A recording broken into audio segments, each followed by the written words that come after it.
자, 화면 볼게요.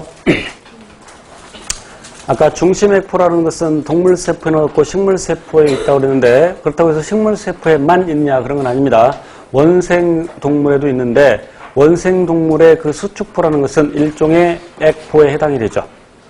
수축포는 일종의 액포에 해당되는데, 수축포는 예를 들어 이 집신벌레가 저장액의 환경에 있을 때, 저장액이라는 것은 그 세포보다 쉽게 말하면 농도가 더 낮은 용액, 더 구체적으로 그 세포의 삼투압보다 더 낮은 삼투압을 갖는 용액일 때 그걸 저장액이라고 하고, 저장액의 환경에 있을 때 물이 들어오게 되는데, 그럼 물이 들어오면 이 녀석은 자신이 유지되는 것보다 농도가 더 낮아지는데, 그래서 수축포의 활동에서 물을 밖으로 내보내고, 이런 과정을 통해서 노폐물을 함께 내보낼 수 있죠. 그래서 수축포가 삼투압 조절에 관여한다.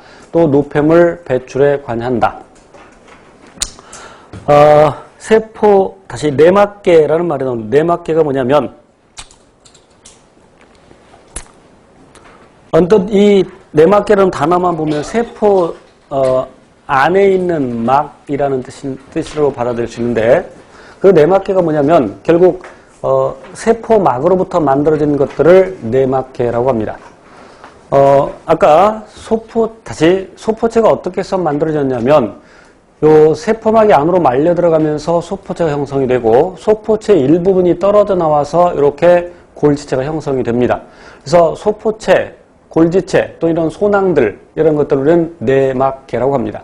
그런데 아까 소포체 일부분이 핵을 다시 염색사를 에워싸서 핵막을 형성한다고 그랬죠. 그래서 핵막도 내막계에 해당이 되죠.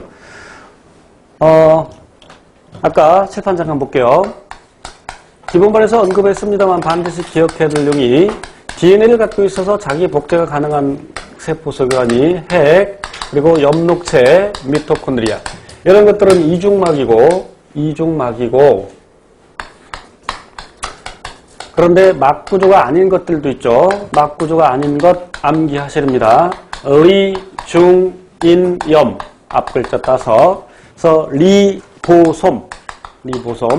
아까 리소좀의 경우에는 세포, 다시 가수분에 관련된 효소들이 들어있는데, 만약에 막으로 둘러싸여 있지 않는다면 그 효소들이 세포 소기관들을 분해하고 다니겠죠. 그러니까 당연히 리소좀은 막으로 둘러싸여 있어야 되고, 자, 그 다음에 중심립, 그리고 중심립 두 개가 서로 수직을 이루고 있는 중심체, 그 다음에 인, 그리고 염색사. 인과 염색사는 어디에 들어있냐면 핵 안에 들어있죠. 자, 그러면 이중막인 거 외우고 막구조가 아닌 거 외우고, 그럼 나머지는 단일막이라는 얘기죠.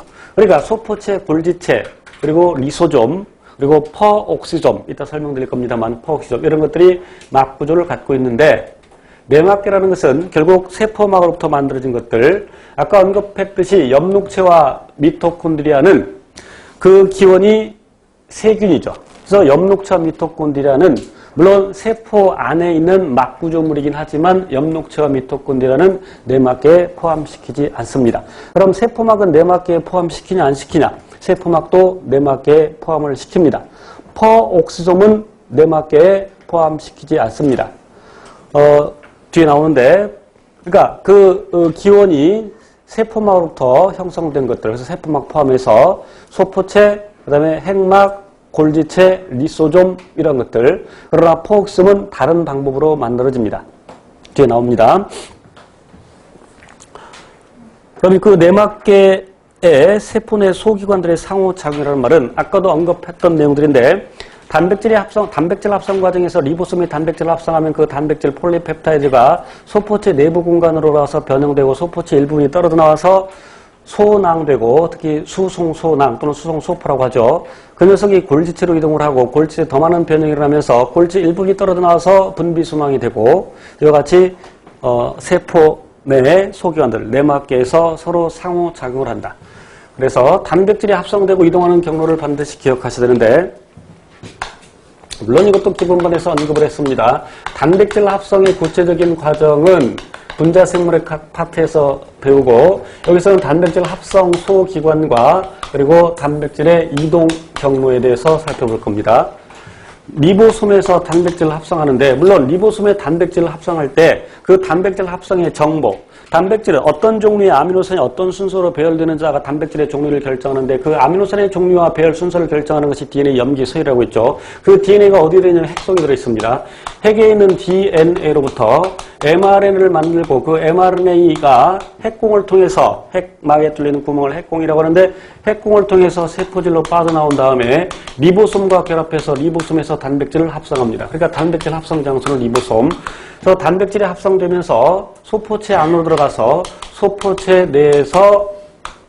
소포체에서 단백질의 변형이 일어난다.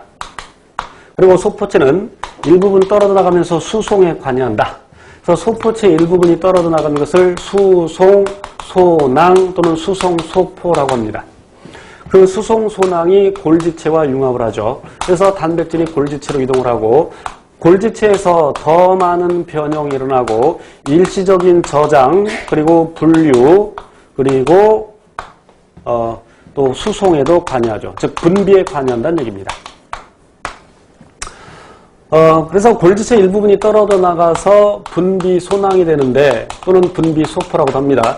이 분비 소포도 크게 말하면 수송 소낭에 해당이 되죠. 분비 소낭도 크게 보면 수송 소낭에 해당되는데, 이제 분비 소낭이 세포막과 융합을 해서, 그러니까 이렇게 있어서 이제 분비 소낭이 단백질을 내보내려고 하는데, 분비 소낭이 세포막 쪽으로 이동한 다음에 세포막과 융합을 해서 이 단백질을 밖으로 내보냅니다.